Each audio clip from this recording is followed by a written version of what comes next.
Hi everyone, कैसे हैं? उम्मीद करते हैं अच्छे होंगे। रिटायरमेंट ऑफ पार्टनर, इस चैप्टर से रिलेटेड हम लोग थ्योरी भी देख चुके हैं, न्यूमेरिकल क्वेश्चन भी बना चुके हैं। आज की क्लास में हम लोग एमसीक्यू देखेंगे, मल्टीपल चॉइस क्वेश्चन देखेंगे। ओके, अगर आप थ्योरी का लेक्चर वॉच नहीं किए हैं या न्यूमेरिकल क्वेश्चन का लेक्चर वॉच नहीं किए हैं तो उसका लिंक हम डिस्क्रिप्शन में दे दिए हैं, वहाँ से आप वॉच कर लेंगे। थ्योरी अगर नहीं मिला है तो एप्लीकेशन का भी लिंक हम डिस्क्रिप्शन में दे दिए हैं, वहाँ से आप सारा चीज़ डाउनलोड कर लेंगे और देख भी लेंगे। क्लियर? आज के क्लास में हम लोग एमसीक्यू देखेंगे और एमसीक्यू जो होता है वो थ्योरी और न्यूमेरिकल क्वेश्चन दोनों बेस पे होता है। ठीक है, शुरू करते हैं शुरुआत से, और इसमें ज़्यादा नहीं है, आज की क्लास में ही इसको हम क्लियर कर लेंगे। ओके, नाउ रिटायरमेंट चैप्टर में जो हमारा एमसीक्यू है, अगर आपके एग्जाम में इस चैप्टर से एमसीक्यू अगर पूछा जाता है तो समझ लेना कि जितना एमसीक्यू बता रहे हैं उसी में से कोई ना कोई होगा वहाँ पे एग्जाम में, इससे हटकर नहीं होगा। अब वो दूसरा कोई गेस पेपर देखने की जरूरत नहीं पड़ेगी। ठीक है, बस यही अगर पूछेगा एग्जाम में तो आएगा इसी में से। Okay, now question number first में चलते हैं। क्या दिया हुआ है first number question? Question number first पहले रीड करें। अवकाश ग्रहण मीन्स रिटायरमेंट करने वाले सेवादार को ख्याति दी जाती है, यानी कि गुडविल। ख्याति बोले तो goodwill. Goodwill is paid out the retiring partner in all profit sharing ratio में, या कैपिटल रेशियो में, या गेनिंग रेशियो में, या नन ऑफ दीज। ओके, क्या कहता है यहाँ पर? अवकाश ग्रहण करने वाले सेवादार को ख्याति दी जाती है, goodwill is paid out to the retiring partner in all profit sharing ratio, capital ratio, gaining ratio, none of these. आपको कमेंट करना है, जैसे क्वेश्चन नंबर 1 तो 1 लिखेंगे, और इसका क्वेश्चन नंबर 1 लिख दिए, 1 का ए होगा, बी होगा, सी होगा, जो होगा वो कमेंट करेंगे इस तरह से। ठीक है, कमेंट करने के लिए हम 5 सेकंड का टाइम देंगे आपको, कमेंट करेंगे। आप बताएं क्या आंसर होगा इसका, इसका क्या आंसर होना चाहिए बताएं।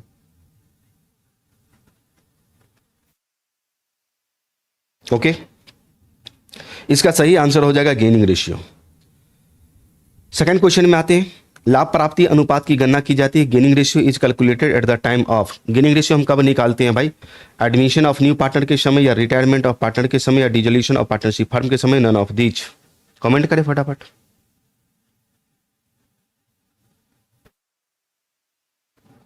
इसका सही आंसर हो जाएगा रिटायरमेंट ऑफ पार्टनर के समय। एडमिशन के समय तो हम सैक्रिफाइसिंग रेशियो निकालते हैं। 3 नंबर क्वेश्चन में आते हैं। अवकाश ग्रहण करने पर अवकाश ग्रहण करने वाले शेयरदार के पूंजी खाते को जमा किया जाएगा at the time of retirement. यहां पर कॉमा होता भाई। Capital account of retiring partner is credited by, credit किया जाएगा रिटायरिंग पार्टनर्स के कैपिटल अकाउंट को, the amount of his share of goodwill, the amount of total goodwill of the firm, या the amount of share of goodwill of remaining partner, जो partner बच गया है उसके हिस्से का गुडविल, या नन ऑफ दीज। क्या इसका आंसर होगा? जल्दी बताएंगे।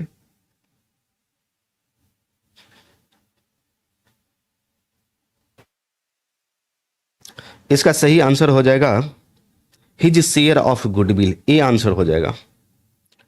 4 नंबर क्वेश्चन में आते हैं। 4 नंबर क्वेश्चन में देखो क्या दिया हुआ है।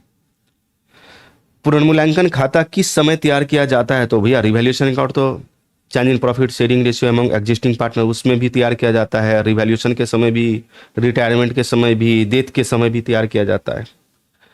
तो यहाँ पर admission of new partner, retirement of a partner, death of any partner, all of the above, इसका आंसर ए हो जाए, डी हो जाएगा। ये तो हम बता ही दिया आपको। ए बी सी 3 पार्टनर है। ठीक है, सी अवकाश ग्रहण करता है, प्राप्ति अनुपात होगा, यानी कि ए बी सी के अनुपात में, यानी कि समान अनुपात में होगा, यहां पर समान लिखा जाएगा। Okay, A B C are sharing profit in the ratio, equal ratio होगा, इन द इक्वल रेशियो होगा। इक्वल, इक्वल मीन्स बराबर के अनुपात में वो डिस्ट्रीब्यूट करता है। गेनिंग रेशियो विल भी होगा। गेनिंग रेशियो क्या हो जाएगा? बराबर बराबर कहाँ है? यहां पर तो रेशियो ही गैप है। यहां पर रेशियो गैप है। यहाँ पर रेशियो गैप है। चलो 3:2, अभी हम आपको बता देते हैं कि क्या क्या रेशियो होना चाहिए यहाँ पर। हाँ, यहाँ पर रेशियो होता है, यहाँ पर 3:2:1, यानी कि 3:2 में के अनुपात में बांटते हैं। सी अवकाश ग्रहण करता है तो 3:2:1 है, तो 1 वाले को हटा दो तो 3:2 इसका आंसर हो जाएगा। इसमें एरर है, ठीक है, यहाँ पर मिस्टेक हो गया है, हट गया है रेशियो। खैर चलो कोई बात नहीं।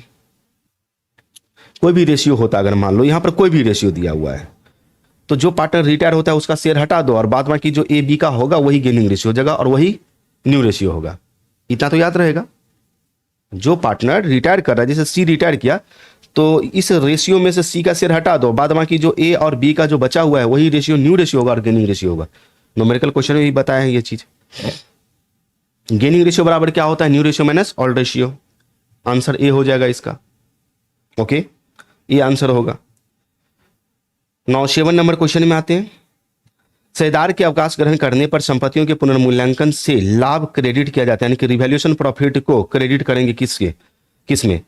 Eight the time of retirement of partner, profit on revaluation of assets will be credited to capital account of remaining partners in old ratio, capital account of retiring partner, capital account of remaining partners in new ratio, capital account of all partners. A B C D, इस चारों में से कोई एक होगा। हम लोग revaluation account retirement chapter में बनाए हैं, तो प्रॉफिट या लॉस आता है तो उसको कैसे बांटते हैं? किस पार्टनर के बीच और किस रेशियो में बांटते हैं?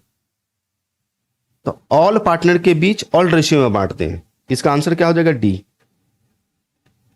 डी होगा। क्वेश्चन नंबर 8 में एक्स वाई जेड 3 पार्टनर है, वो बराबर के शेयरदार है, यानी कि इक्वल रेशियो में बांटता है। जेड फर्म से अवकाश ग्रहण करता है, जेड जा रहा है, तो एक्स वाई के बीच लाभ विभाजन अनुपात 1:2 है, यानी कि न्यू रेशियो है, तो लाभ प्राप्ति अनुपात होगा। तो गेनिंग रेशियो इसमें निकालो। इसमें गेनिंग रेशियो निकालना पड़ेगा। ओल्ड रेशियो दिया हुआ है, न्यू रेशियो दिया हुआ है, तो न्यू रेशियो तो हमारा 1/3 हो जाएगा minus 1/2, sorry new ratio, old ratio हमारा 1/3, तो 1/3 माइनस 1/3। अरे भैया एक्स तो नील हो गया, सिर्फ वाई होगा, तो वाई का 1/3। डी आंसर होगा इसका। Only Y get share 1/3। Clear? 9 number question में आते हैं। शेयरधार के अवकाश ग्रहण करने पर ख्याति की राशि किसके पूंजी खाते में क्रेडिट होती है भैया? गुडविल का अमाउंट किसके कैपिटल अकाउंट में क्रेडिट होगा? At the time of retirement of partner, amount of goodwill will be credited to capital account of all partner, remaining partner, retiring partner, none of these. क्या होगा इसका answer बताएंगे?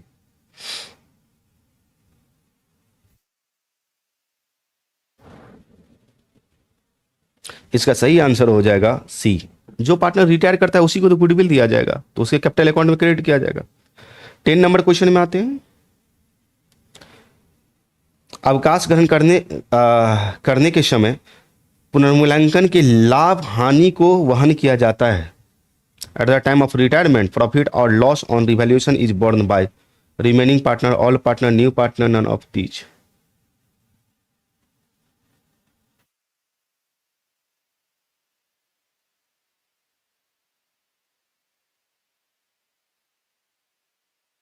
इसका सही answer हो जाएगा ऑल।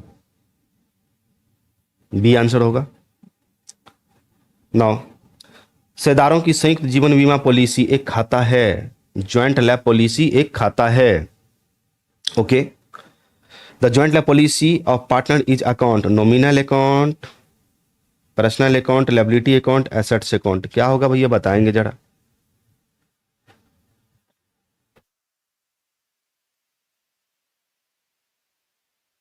क्या इसका आंसर होगा? इसका सही आंसर हो जाएगा पर्सनल अकाउंट। भैया ज्वाइंट लैब पॉलिसी किसी व्यक्ति के जीवन पर, यानी कि किसी पर्सन से रिलेटेड है, पर्सनल अकाउंट हो जाएगा बी। 12 नंबर में आते हैं। ए बी सी रेशियो दिया हुआ है 5:3:2, बांटते हैं। ए अवकाश यानी कि ए रिटायर कर जाता है, तो प्राप्ति अनुपात ज्ञात कीजिए, तो ए का शेयर हटा दो भैया, तो 3:2, 3:2, यहाँ पर ए इसका आंसर हो जाएगा।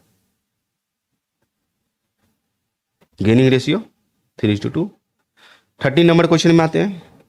अवकाश ग्रहण करने पर ख्याति की पूरी राशि किसके पूंजी खाते में क्रेडिट की जाएगी? पूरा का पूरा राशि गुडविल का।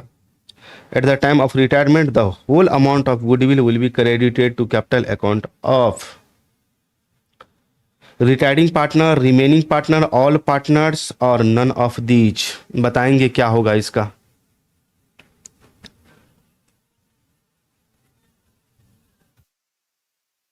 जितना भी हम लोग न्यूमेरिकल क्वेश्चन देखे हैं, गुडविल कहीं ना कहीं आया है।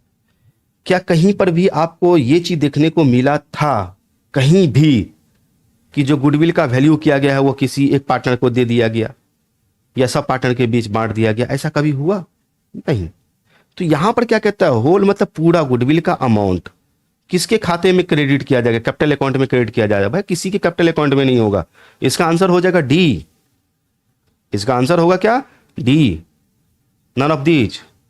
ये क्वेश्चन ही गलत है, बोल रहा है किसी के कैपिटल अकाउंट में पूरा का पूरा गुडविल का अमाउंट क्रेडिट नहीं होता है। तो इसका आंसर हो जाएगा डी, नन ऑफ दीज, इनमें से कोई नहीं। साझेदार के अवकाश ग्रहण करने पर संपत्ति और दायित्वों के पुनर्मूल्यांकन पर होने वाली हानि को किसके पूंजी खाते में डेबिट किया जाता है? On the retirement of a partner, loss on revaluation of assets and liabilities should be debited to the capital accounts of. किसके कैपिटल अकाउंट में भैया लॉस ट्रांसफर किया जाएगा? रिटायरिंग पार्टनर्स के ऑल रेशियो में, ऑल पार्टनर्स के all ratio में, remaining partners के न्यू रेशियो में, रिमेनिंग पार्टनर्स के ऑल रेशियो में। रिवैल्यूएशन अकाउंट भी बनाया है, बताओ क्या होगा? ऐसी बात तो नहीं है कि नहीं बनाए हैं, बना के हम लोग आए हैं भाई।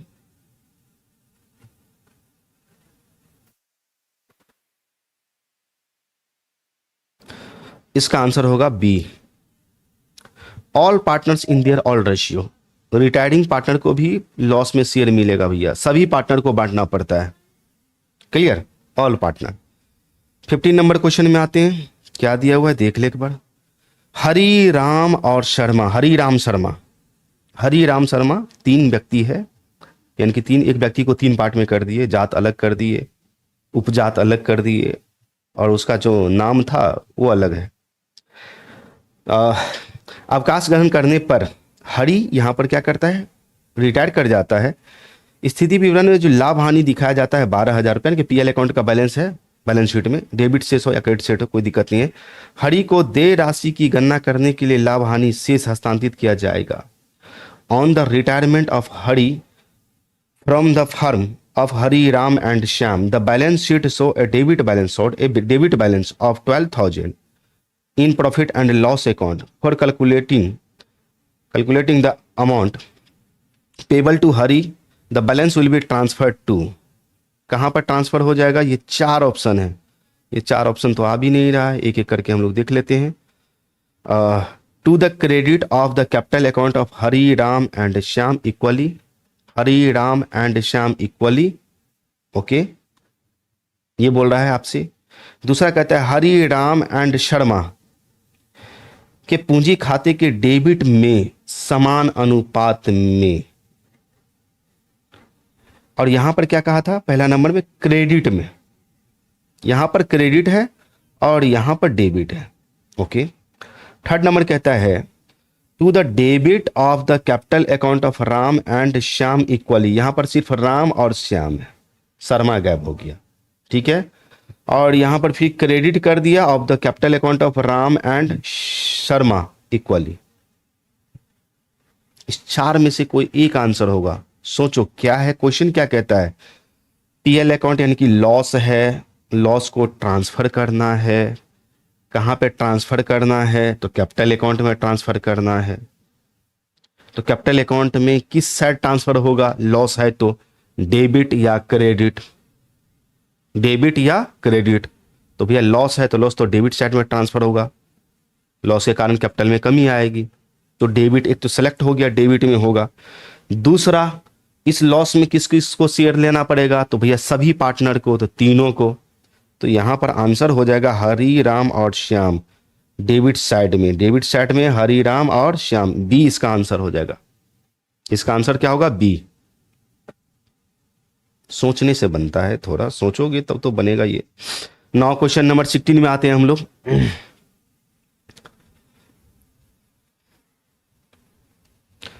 शाहिद, अरोड़ा और मनु तीन पार्टनर है।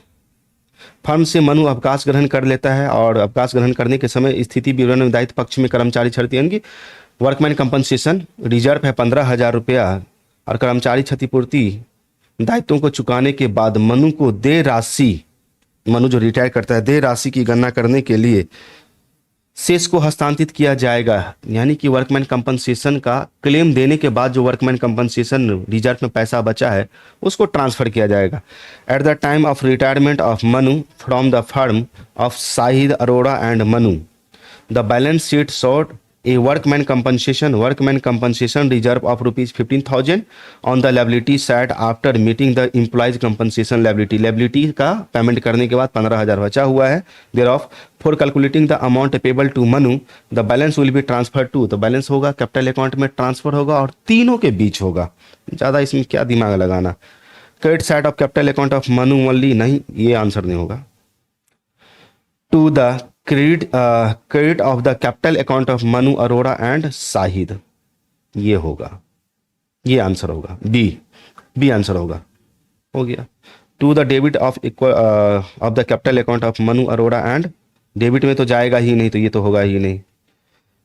अरोड़ा और शाहिद में नहीं जाएगा, तीनों में जाएगा तो ये भी नहीं होगा, यानी कि बी इसका आंसर हो जाएगा। इसका सही आंसर बी होगा। 17 नंबर क्वेश्चन में आते हैं। 17 नंबर क्वेश्चन क्या कहता है ये देख लेते हैं।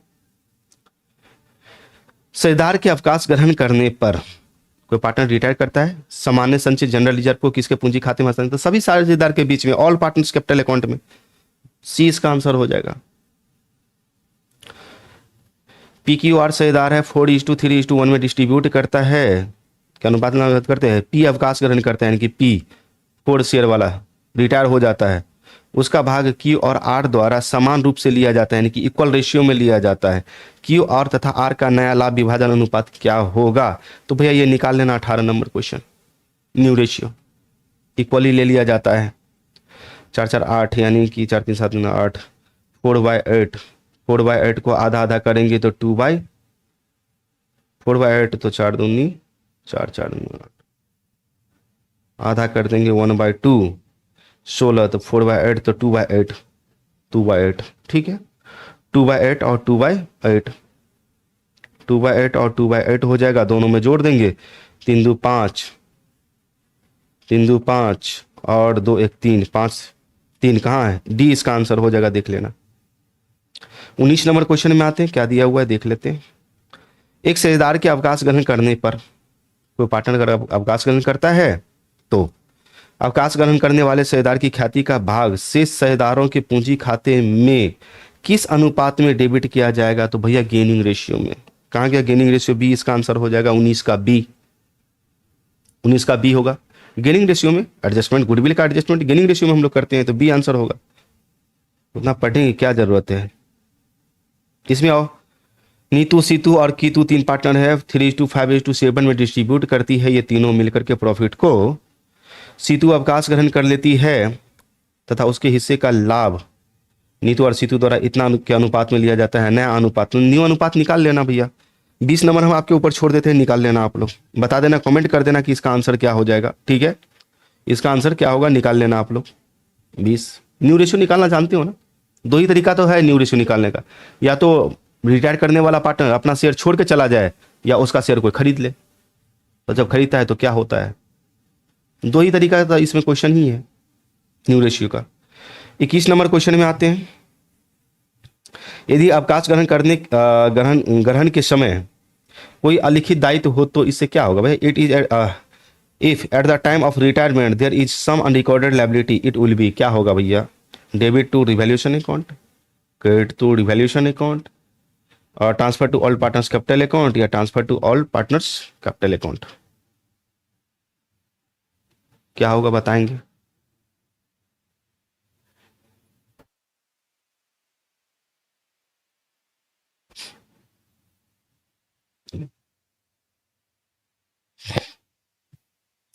देखो admission of new partner chapter में भी ये चीज समझाए थे, अभी भी समझा रहे हैं, ठीक है।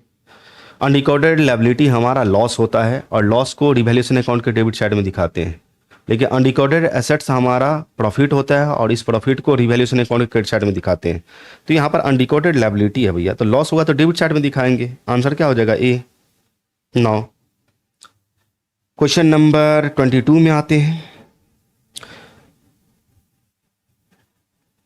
शेयरदार के अवकाश ग्रहण करने के समय निम्नलिखित में से किसे शेयरदारों के पूंजी खातों में डेबिट किया जाएगा, यानी कि किसको डेबिट किया जाता है? कैपिटल अकाउंट के डेबिट साइड में किसको दिखाते हैं? Which of the following is debit to partners capital account at the time of retirement of a partner? General reserve को दिखाते हैं डेबिट साइड में क्या? पता नहीं। Profit on revaluation? पता नहीं। Accumulated loss? पता नहीं। All of the above? पता नहीं। चारों में से कोई एक होगा, बताओ किसका क्या आंसर होता है, फिर हम बाद में बताते हैं।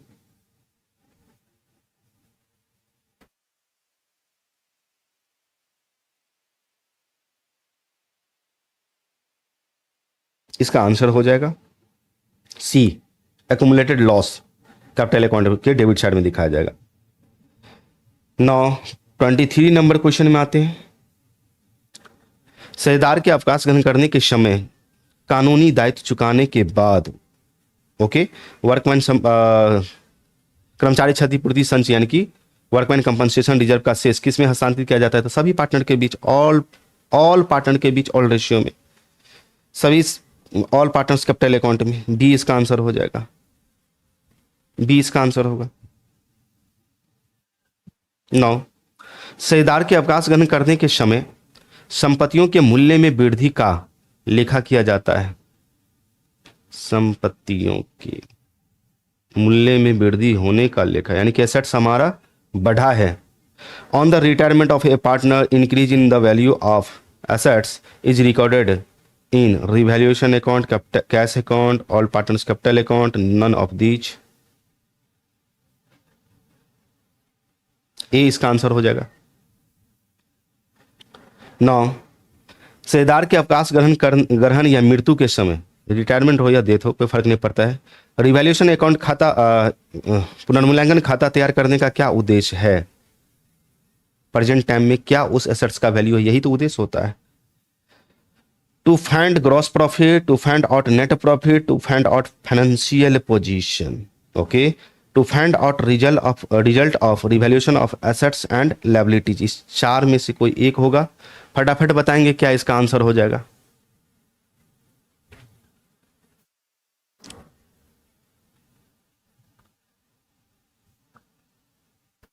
रिवैल्यूएशन अकाउंट क्यों तैयार किया जाता है, क्या उद्देश्य है उसका?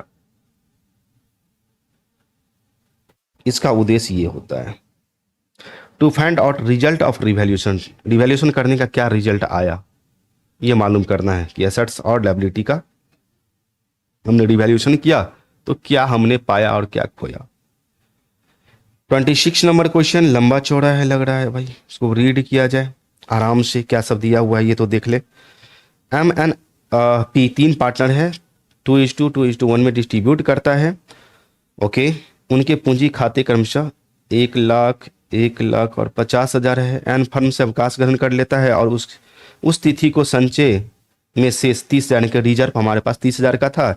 यदि फर्म का ख्याति 60,000 है और पुनर्मूल्यांकन पर लाभ 14,100 है तो एन के ऋण खाते में कितनी राशि हस्तांतरित की जाएगी, यानी कि एन के खाते में कितना रुपया जाएगा भैया? तो एन का तो सबसे पहला बात अपना कैपिटल जाएगा 50,000, ओके सर 50,000 जाएगा। संचय में 30,000 है तो यहाँ पर 6,000 इसमें से चला जाएगा तो 56,000 हो गया। 12,000 इसमें से चला जाएगा, 56 और 12 68,000 हो गया। और 68,000 हो गया। उसके बाद 14,100 है तो 14,100 का 5 दूनी 10 5 40 इसका निकाले 68,000 हो गया। 5 दूनी 10 8 70,000 हो रहा है। कहाँ गया ये? कौन भैया? एम एन एन है, सॉरी तब तो दुगुना होगा, ये हम पी का निकालने लगे। एन का 1 लाख है, एन का 1 लाख है तो यहाँ पर क्या है 2/5 तो 5 6 12,000 इसमें और 12 दूनी 24 हजार इसमें, तो 24 12 36 हजार, 36 और 36, 18 दूनी 36 हजार, और यहाँ पर निकल जाएगा 5 दूनी 10 5 8 40, 5 8 40, तो 1800, 18 दूनी 3600 ये हो गया, 3600 36 39,600, 1,39,600 के लमसम में आ रहा है, तो देख लेते हैं कौन सा होगा। 41,600, ये इसका आंसर ए हो जाएगा, निकालना पड़ेगा, ठीक है। ये निकाल करके देख लेना, सब में शेयर कितना कितना शेयर आता है, ये सारा शेयर निकाल लेना आप लोग, ठीक है। 1 लाख तो उसका होगा ही, और ये 30,000 में, गुडविल में, इसमें, ठीक है,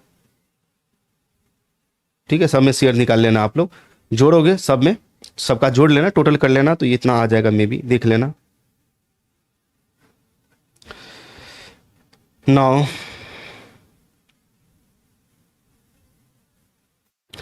27 नंबर क्वेश्चन में आते हैं। शेयरधारक के अवकाश ग्रहण करने पर संचित लाभों को किसके पूंजी खाते में हस्तांतरित किया जाता है? तो भैया सभी पार्टनर के बीच में, ऑल पार्टनर्स इन ऑल प्रॉफिट शेयरिंग रेशियो, इसका आंसर ए हो जाएगा, ठीक है। जनरल रिजर्व है तो सब पार्टनर को मिलेगा उसमें शेयर। 28 नंबर क्वेश्चन में आते हैं। शेयरधारक के अवकाश ग्रहण करने पर सामान्य संचय की राशि को सभी शेयरधारक के पूंजी खाते में हस्तांतरित किया जाता है, तो क्रेडिट साइड में किया जाता है और ऑल रेशियो में किया जाता है, तो all ratio, all profit sharing ratio, C इसका आंसर हो जाएगा। 9 बाहर जाने वाले यानी कि अवकाश ग्रहण करने वाले शेयरधार को शेष शेयरधार के पक्ष में फर्म के भावी लाभों के त्याग के लिए क्षतिपूर्ति की जानी है।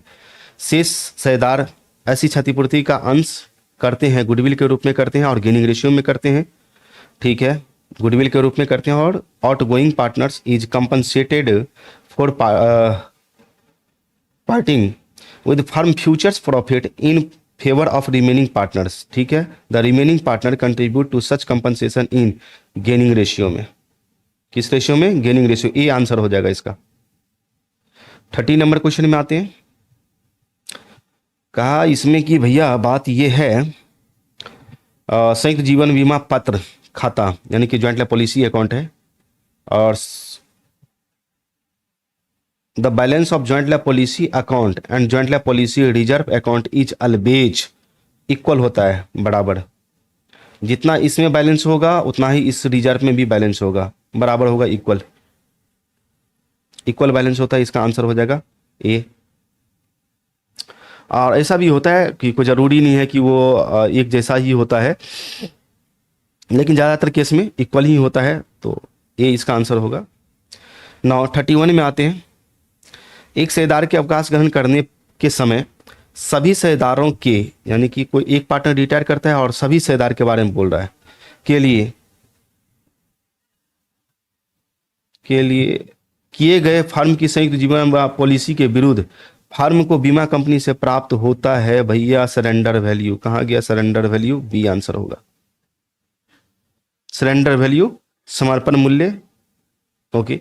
जब कोई पार्टनर डेथ होता है तब जाकर के उसका फुल वैल्यू मिलता है, फुल सम एज्यूर्ड वैल्यू उसको मिलता है, ओके। 32 नंबर क्वेश्चन में आते हैं। एक शेयरधार के अवकाश ग्रहण करने के समय अलिखित संपत्तियों का व्यवहार यानी कि अनरिकॉर्डेड एसेट्स का रिकॉर्डिंग करने पर क्या होगा भाई? How unrecorded assets are treated at the time of retirement of a partner? Credit हो जाएगा रिवैल्यूएशन अकाउंट, क्रेडिट हो जाएगा capital account of retiring partner, debit हो जाएगा रिवैल्यूएशन अकाउंट, या क्रेडिट हो जाएगा पार्टनर्स कैपिटल अकाउंट। इसका आंसर हो जाएगा ए, रिवैल्यूएशन अकाउंट क्रेडिट होगा, क्योंकि अनरिकॉर्डेड एसेट्स है। एक अनरिकॉर्डेड लायबिलिटी वाला क्वेश्चन देखिए, तो अनरिकॉर्डेड एसेट्स के कारण हमारा प्रॉफिट होता है, तो रिवैल्यूएशन अकाउंट के क्रेडिट साइड में हम लोग प्रॉफिट को दिखाते हैं। 33 नंबर क्वेश्चन में आते हैं। शेयरधारी अधिनियम प्रावधान करता है कि अवकाश ग्रहण करने वाले शेयरधार द्वारा छोड़े गए पूंजी शेष पर ब्याज दिया जाना चाहिए, तो 6% तो अपने लोगों को पता ही है, पार्टनरशिप फंडामेंटल चैप्टर में भी पढ़े थे, 6%, बी इसका आंसर हो जाएगा। फर्म के द्वारा संयुक्त जीवन बीमा पॉलिसी ली जाती है डॉट डॉट डॉट जीवन पर, किसके जीवन पर लिया जाता है? जॉइंट लाइफ पॉलिसी में be taken by the firm on the lives of किसके जीवन पर? All partners jointly, all partners separately, all employees of the firm, A B ना, ए आंसर होगा इसका। सभी जितना पार्टनर है ज्वाइंटली उसके नाम पर लिया जाता है। ओके, ज्वाइंट लैब पॉलिसी ही है, नाम ही है इसका ज्वाइंट लैब पॉलिसी। तो इसका आंसर हो जाएगा ए। नाउ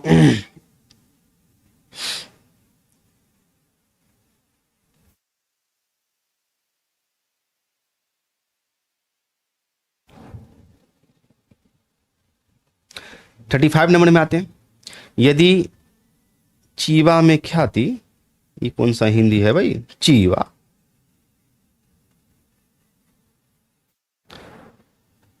ओहो हो, चीवा ने होगा, यहाँ पर चिट्ठा होगा, चिट्ठा, बैलेंस शीट को हिंदी में बोलते हैं चिट्ठा, तो अट्ठा, चिट्ठा बोलते हैं, ठीक है, स्थिति विवरण। यानी कि if goodwill is appearing in the appearing the balance sheet, balance sheet में गुडविल है, it will be credit to goodwill means old goodwill, old goodwill समाप्त करने का एक ही एंट्री होता है। All partners capital account debit to old goodwill account, यानी कि गुडविल अकाउंट क्रेडिट होता है। तो क्रेडिट के बारे में बोला गया है।